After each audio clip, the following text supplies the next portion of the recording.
and sparks to guide. I am hate. When you look at me, you look at hate. When I look at you, I look at hate. When you look at me, you know what hate is.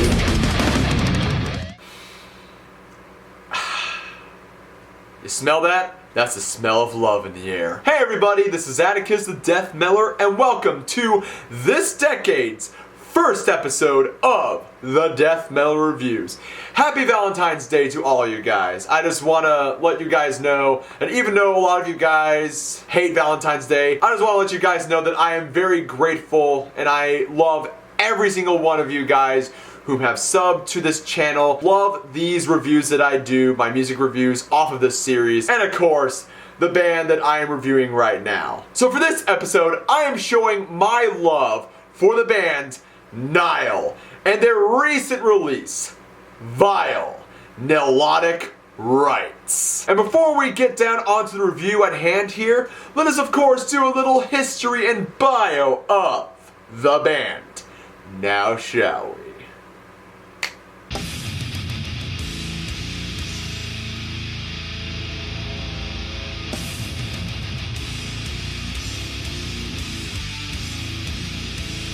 Egypt, the land of the Great Pyramids, the Valley of the Kings, a land ruled by men, worshipped as gods, as well as the birthplace of the Assassin Order. Not really, but still. There is one more thing that Egypt has influenced. A band named after the land's river that spawned a mysterious and magnificent civilization, Nile. Nile is a death metal band formed in 1993 in Greenville, South Carolina. The majority of Nile's music is written by vocalist and guitarist Karl Sanders. It combines traditional and technical death metal. Nile's music is also characterized by its extreme complexity and speed, for which the band has received acknowledgement from many music fans and journalists, as it's extremely heavy, riffing due to Nile's guitar and bass tunings, which are normally dropped A tuning. Much of the lyrical content is based on Sanders' interest in Egyptology and other ancient Middle Eastern cultures such as Mesopotamia. Also, the literature of H.P. Lovecraft also seems to be an enduring influence upon Nile's lyrical themes. The word Nile and the title of Nile's first full-length album can both be found in the same sentence of Lovecraft's short story, The Outsider. We can all thank ancient Egypt for a lot of things. Egyptian revivalism, mummy movies, the Assassin Order, but most importantly, we can thank Egypt for inspiring one of my favorite death metal bands, Nile. So with that being said, let us delve down onto the review of Vile, Nilotic Rites.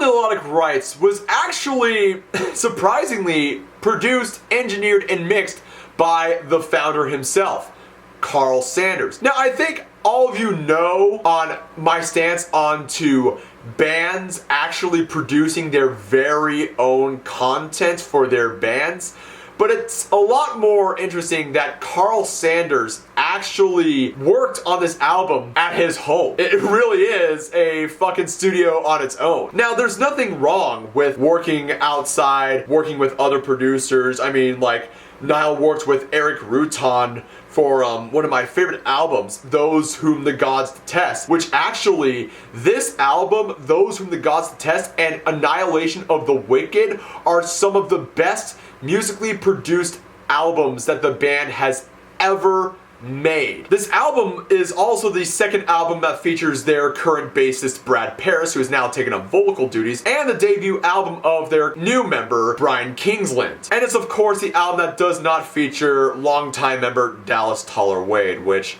is very unfortunate. I still love you, Dallas. But what is there else to say about this album? I will have to indeed say this album is a really damn good produced album, not to mention that it was produced in the comfort of Karl Sanders' home, in which he's very resourceful, very, I love it when musicians actually don't need to have a studio, travel out to a studio and stuff to record their music, but when it's at the comfort of, like, one of the musicians' houses, it's really resourceful and it saves up a lot of money and stuff. And I find that really great that this album was actually produced in the comfort of Carl Sanders' house. And it's really awesome. Like, Carl Sanders really knows his stuff. And also, not to mention, Carl Sanders has actually commented on one of my videos I made on Nile over in the past. So I told Carl right when I met Nile last year, I'm saying, hey, I'm going to be working on this album, I'll let you know. So Carl,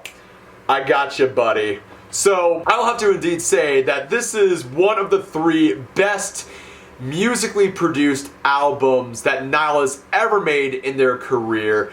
And it's a lot more interesting knowing that it was actually homemade. It wasn't done by Will Putney or Jacob Henson or Eric Rutan. It was done homemade. It was a home-baked album. And that is what makes this album very special. So, let's get down over onto the tracks now, shall we? But before we get down onto reviewing the chosen songs that I have selected for this review, usually when I try to learn about the songs that I like, I usually turn over to the internet. But this is where Carl Sanders actually goes one step ahead, because with every Nile release that I have owned, onto the booklet of the album, Carl Sanders always brings out a huge essay of every song on how it was produced, on the influences, and just everything over. So in hindsight, this was actually a very easy album to review, so let us go right ahead. The first track on this list is, of course, Long Shadows of Dread, the first single off of the new album. I gotta say, I was a little bit curious onto what Brian Kingsland and Brad Paris were bringing out onto the vocal palette, since Dallas Toller-Wade is not with the band anymore. And I will have to indeed say, I was very impressed. Not to mention, the musicianship from all the musicians is very good. Brian Kingsland and Carl Sanders obviously have amazing solos off of this song, and the drumming from George Colias.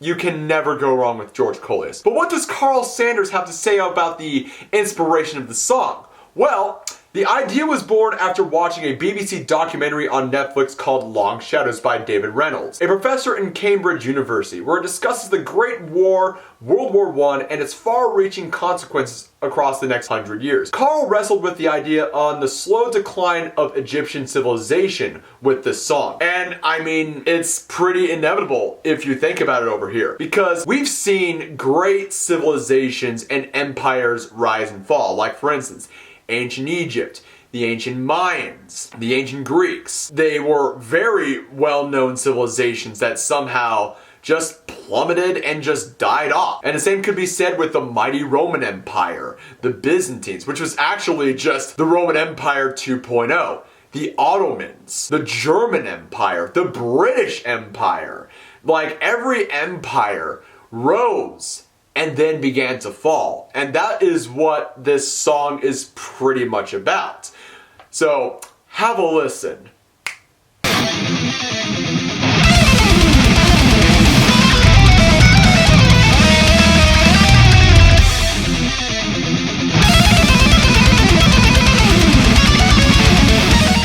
The next track on this list is, of course, the Oxford Handbook of Savage Genocidal Warfare, or Genocide Warfare. Now, it's pretty...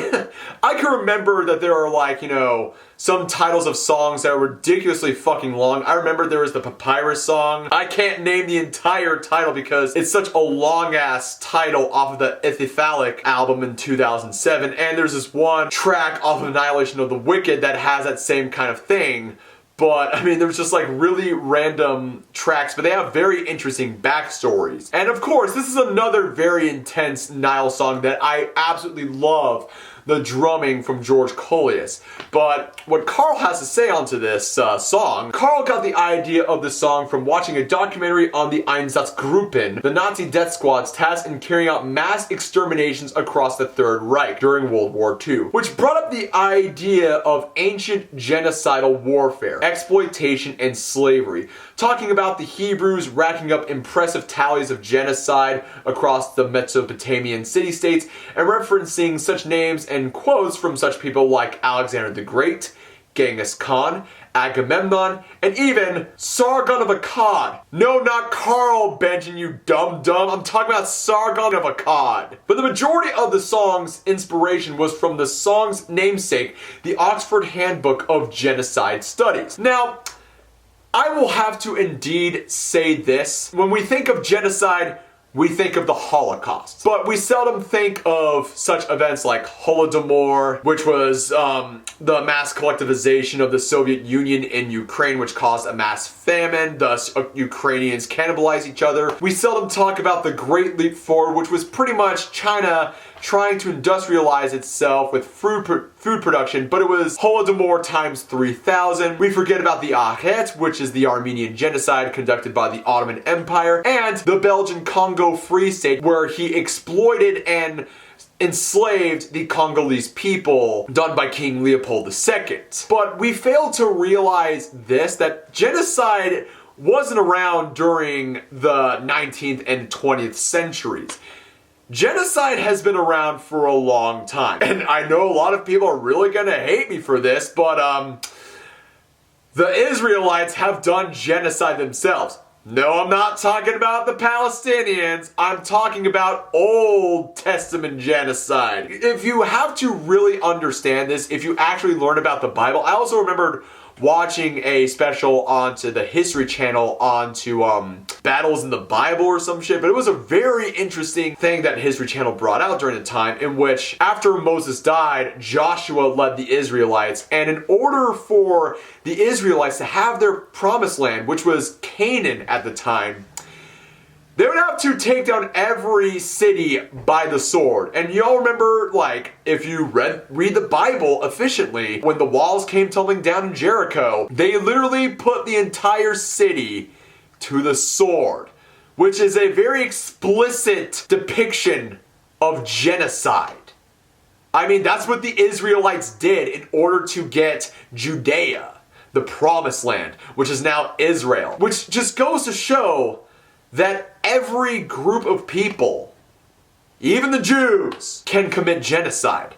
Every group of people, class, ethnicity, all that stuff, as much as they do great good, they can also commit great atrocities. I mean, every group of people has done atrocities, exploitation, and enslavement of another group of people. That's just the very nature of humanity, unfortunately. I do love this song. It's a pretty interesting topic, so have a listen here, people.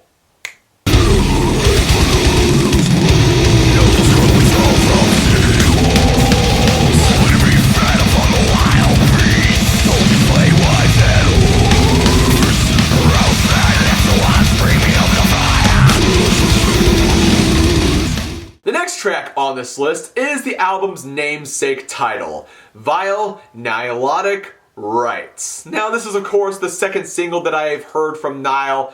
I would say it's one of their kind of slowish tracks, but has a steady death metal brutality onto the mix. Now, what is the song about? The inspiration for the album's title track was on HBO's series Rome, where in each episode a newsreader would read out the current events, PSAs, as well as propaganda, even paid ads. Now keep in mind, this was like the ad revenue that was going on back in Roman times, before there was even YouTube ad revenue. To Carl, it had occurred to him that the manipulation to the masses was very crucial for maintaining a political agenda to the Roman government.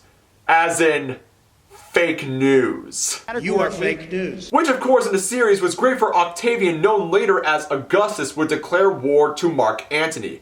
Much like CNN or Fox News, the newsreader had the power to sway the common people. And I find this topic really fascinating and really great because, I mean, look at me. Like, on my channel, I have this series called The Crucifixion of the Mainstream Media, in which I call out the bullshit of mainly far-left mainstream media. Now, am I saying that Fox News is to trust? Absolutely not, because I value critical thinking and thinking for yourself. I will indeed say that Fox News has gotten a little bit better over the late 2010s, but still, it's kind of unreliable nowadays, which does really prove my point, because long before there was Fox News or CNN or MSNBC or BBC, I mean, throughout the dawn of civilization, there has been propaganda ever since people wrote on cuneiform.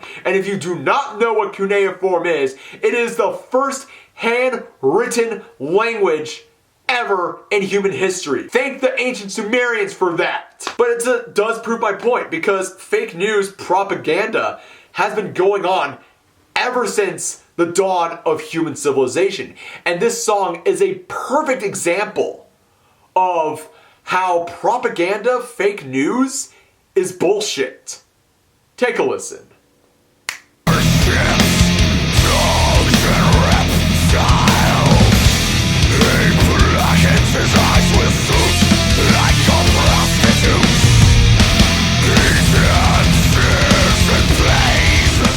The next track off this list is my favorite track off of this album, Seven Horns of War. It is the longest track off of this album. Now, Nile has made a couple of very long tracks, but this is like 8 minutes long. But I will say the longest track they've ever made was Una, Slayer of the Gods, which is my favorite track that Nile has ever made. But this track is so epic because at the very beginning, and I swear to God, they have the theme song for Godzilla with percussion orchestra going on.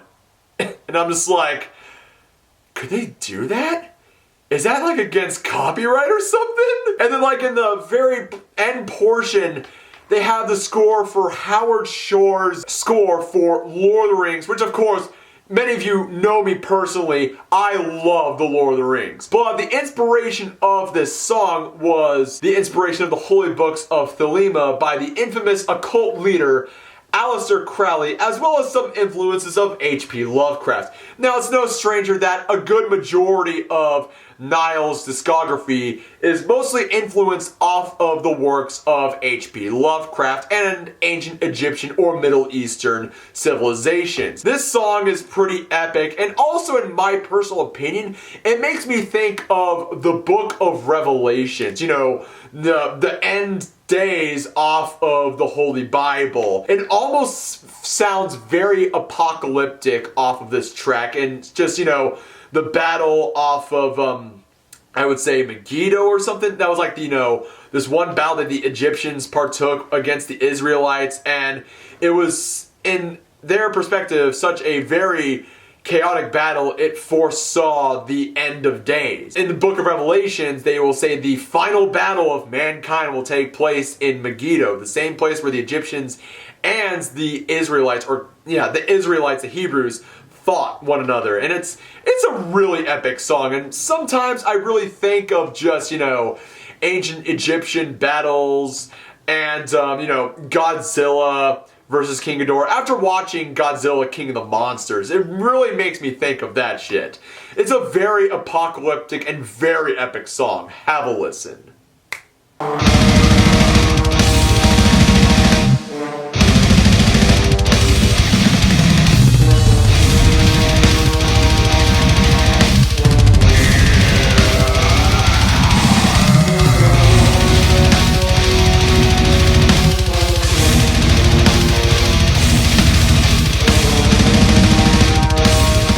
The next track on this list, oh boy, it's a fucking doozy. Snakepit Mating Frenzy. You would think from the title of that track, it would be perfect for like a Brazzers scene or something you would see off of Pornhub or legal porno. Okay, that's enough porno jokes for this video, but I think you get the gist of what I'm trying to say. But Nile this is nothing new onto Nile, because they've made very sexually referenced songs, like for instance on the album Black Seeds of Vengeance, there's this one song called Masturbating the War God. I shit you not, there's a song called Masturbating the War God. But it's a good song though. I love that song. It's funny. It's really funny. But I'm getting way off track. I'm going to be talking about why the song is called Snakepit Mating Frenzy. The original inspiration of the song was actually the famous Well of Snakes scene in the Raiders of the Lost Ark. But then it was switched over to learning about the Narcy snake pits, which is basically a pit of snakes just fucking. Just fucking. Especially the red-sided garter snakes, which have over 75,000 of them, just straight up fucking. Go me blue! Slam that pussy into the afterlife! Woo! Just fucking. Which is the biggest snake orgy in the world every year. So, alright, I'm just gonna be saying this right now. Legal porno. Legal porno. I highly doubt you'll watch this video, but just hear me out here. Let's do a Guinness Book of World Records on the biggest orgy, over 75,000 porn stars just fucking each other. Let's make it happen. Let's make it fucking happen. Let's make it happen, people. I'm gonna pump those numbers up. Those are rookie numbers in this racket. Okay, I promise.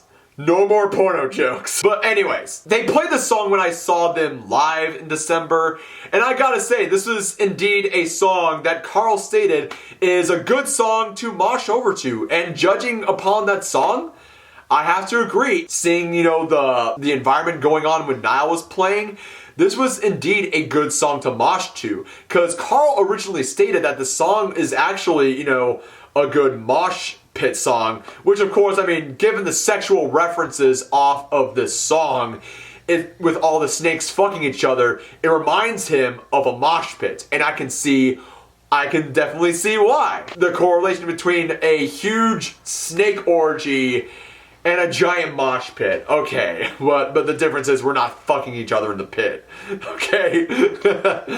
Have a listen here, people.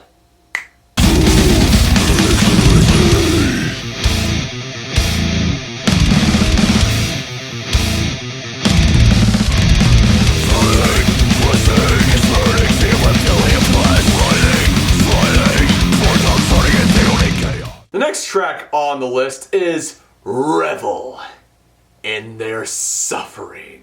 Now the song's inspiration goes like this. The song is one of two viewpoints, the second one being the last song off the album, We Are Cursed, which will be the outro of this video, which describes the great famine and ruin of the Old Kingdom from 2181 BC to 2055 BC. Another song that describes it is Age of Famine off of their previous release, What Should Not Be Unearthed. The song is the viewpoint of the Egyptian populace at the time on how impoverished and poor their conditions were, and of course Egypt's neighbors, the Hittites, Babylonians, Nubians, Assyrians, Canaanites, and more, reveling at the civilization's suffering. I think we can all agree that one point in our lives that we've seen a person that we really despise, whom have wronged us in our past, gets what they fucking deserved. And we revel at their suffering. In my case, and to a lot of people in my group's case, we are reveling at the decline of the parasitic dancing banana onion. Fucking Onision, okay? In a way, this song makes me really think of how I am reveling on Onision's suffering, that he's backed to a corner and he has nowhere else to fucking go, and he's completely fucking desperate at this point. But yeah, this is a really awesome, very brutal song to jam out to. Have a listen.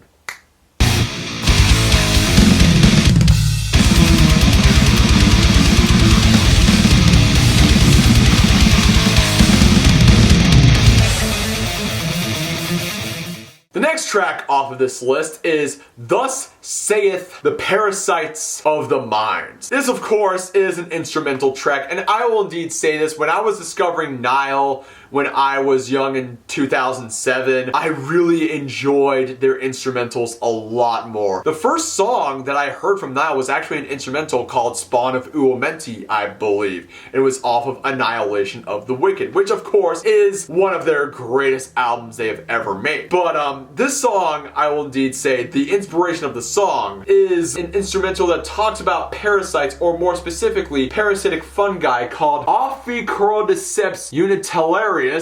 Forgive me for butchering the term, because I mean, I'm not like some biologist or some shit. That is known to control ants and grow right out of them. Now, I think we've all seen, animal documentaries, especially in, Amazon rainforest, where ants unfortunately grab some of the parasitic fungus and it controls them, so where they get up over to where they get sunlight and they literally grow out of them, and it's really freaky ass shit. And also kind of reminds me of The Last of Us, even though I've never played The Last of Us, but I can understand, the outbreak and the infection that is going on in The Last of Us. The fungi that's controlling the ants. That's what the infection is, the outbreak is in The Last of Us. But it's a very nice, really chill and relaxing song, and Carl Sanders sent the booklet.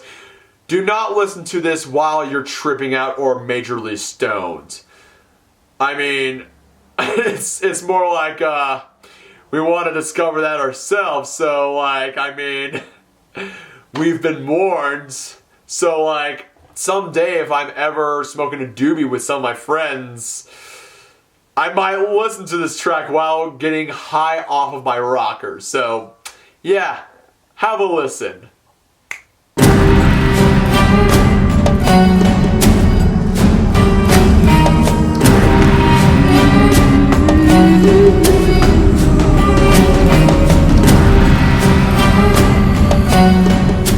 And now we go over to our final track of this review. Where is the Wrathful Sky? This is indeed a track for all of you nihilistic motherfuckers that always say, oh, we need another massive event. Oh, we need another purge of humanity. Oh, we need another asteroid. Ooh, edgy boil out. Sharps and sides. Be careful you don't cut yourself and all that fucking edge. This song is for you, motherfuckers. So the inspiration of the song goes like this. In the case of this song, Carl Sanders stated that the lyrics are usually written first when it comes to working on a new album. But in the case of Where is the Wrathful Sky, the music was written by George Colias, one of my favorite motherfucking drummers. The song mostly is derived off the influences of Nasiche. I am sorry for butchering that word, please fucking forgive me. Derived off of an overpopulated world that is dystopian and terrible, where people beg for the end days to come. And it also can correlate with the Revell and their suffering, where the Egyptians begged the gods to end their suffering during those blighted times. Of course, I think all of us have known those nihilistic motherfuckers saying oh, we need another plague. Oh, we need another extinction event. Which, I mean, yeah, there's the Anthropocene extinction event, and not to mention the coronas are going on in China. So all you nihilistic motherfuckers are getting what you fucking deserved. And don't worry about me. I'm not gonna get affected by the coronas. I got the Heinekens by my side. Heineken Light. I'm on a little bit of a diet right now. I find the song to be pretty apocalyptic, just like Seven Horns of War. Have a listen.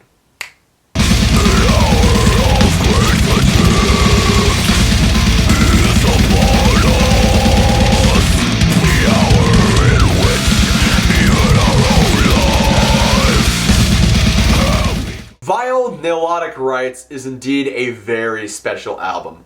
Not only was this produced by the very band, it was homemade at the founder of the band's very home. I will have to indeed say that Brad Paris and Brian Kingsland have proven to be very fresh new faces, fresh new members that add on to the band's great legacy of death metal. They have really proven themselves worthy to be part of this very wonderful band. Carl Sanders obviously knows what the fuck he's doing. His solos, his shredding is just absolutely phenomenal, and he is the complete backbone of this band. And George Collius, what is there left to fucking say about George Collius? George Collius is like a fucking powerhouse. He is the very artillery, the war drums of this band. And I will indeed say that the band is not gonna quit anytime, anywhere soon. Despite the setbacks, despite Dallas Tollerwade leaving the band, I will indeed say that this band is still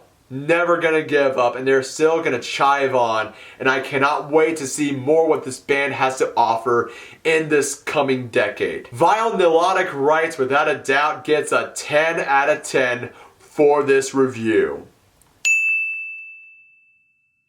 So, what do you guys think about Vile Nilotic Rites? Did you like it or did you dislike it? Leave it down on the comments below. And please guys, stay tuned for more episodes of the Death Metal reviews to come. Without further ado, ladies and gentlemen, I am Atticus, the Death Metaller. Hope you like this video, subscribe to my channel, links are down in the description below. Keep metal and have an excellent and blessed day, y'all. Prost.